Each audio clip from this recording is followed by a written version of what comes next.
Ah oui.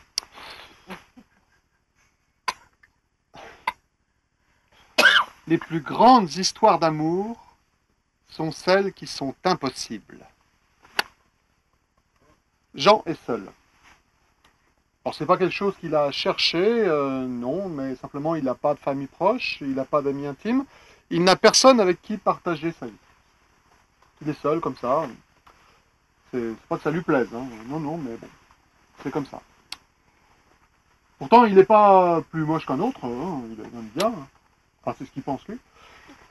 Il n'est pas plus idiot qu'un autre non plus, il est même relativement intelligent, il est drôle, il a de l'humour, il a une position stable.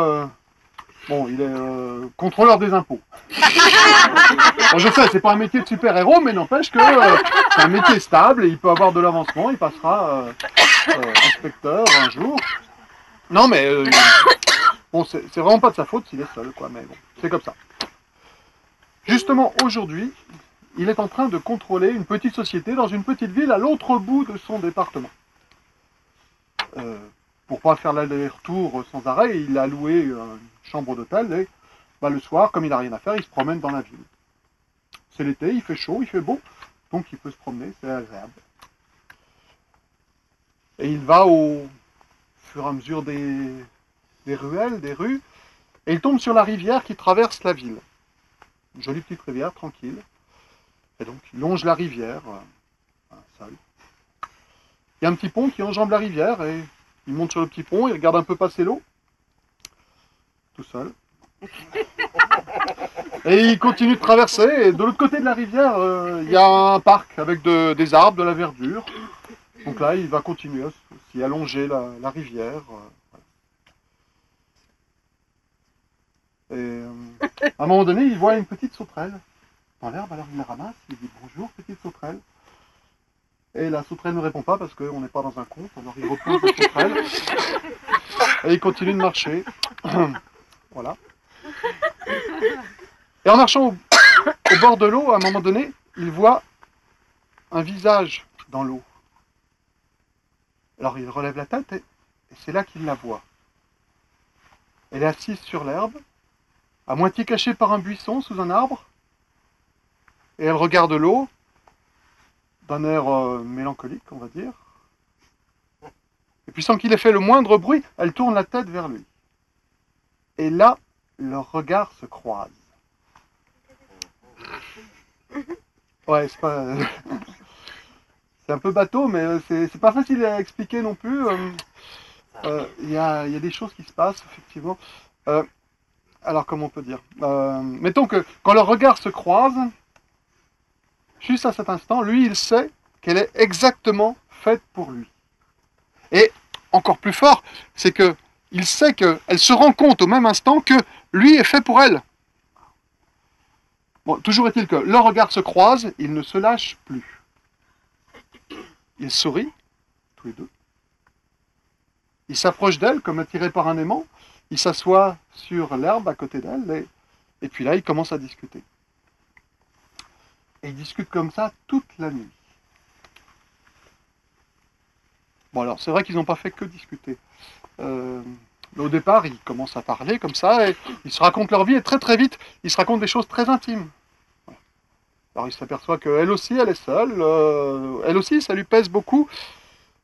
Et puis bon, elle en avait vraiment marre de vivre seule comme ça. Elle en avait vraiment marre. Elle parle déjà de ça au passé. Et puis ils vont continuer à discuter, discuter, discuter toute la nuit. Oui, c'est vrai qu'ils n'ont pas fait que discuter toute la nuit.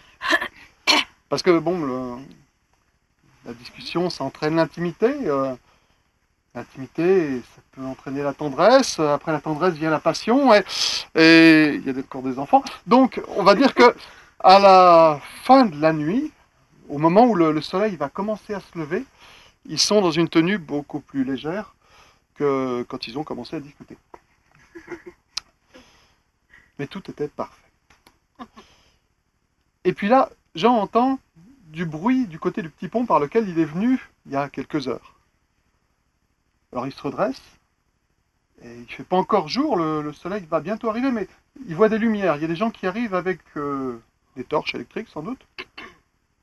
Alors il se redresse, oui, il y a toute une petite foule qui arrive là. Bon, là, ils sont dans un parc qui est relativement obscur, mais juste au bord de la rivière. Et de l'autre côté de la rivière, il y a les maisons, les lampadaires. Peut-être qu'en fait, ils ont été suffisamment éclairés pour être vus. Alors Jean se relève précipitamment, il ramasse sa robe à elle, qui était atterrie sur un buisson, on ne sait pas comment. Il la recouvre. Et il remet un peu d'ordre dans sa tenue aussi, et il s'avance au devant des gens qui viennent. Il y a une dizaine de personnes précédées par 2 gendarmes. Alors il s'avance, il dit écoutez, je vais vous expliquer, c'est très. Le gendarme qui est devant dit non, ne vous inquiétez pas, inutile d'expliquer, on est au courant de tout. Vous savez, elle a laissé une lettre disant ce qui allait se passer, ou pourquoi, donc ne vous inquiétez pas. Mais au contraire, on vous remercie d'avoir réussi à la sortir parce que nous on était prêts à appeler les plongeurs. Jean ne comprend pas. Il se retourne.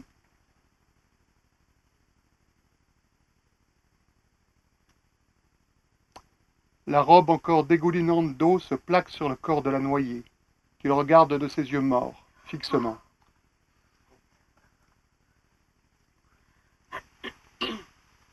Les plus horribles histoires d'amour sont celles qui sont presque impossibles.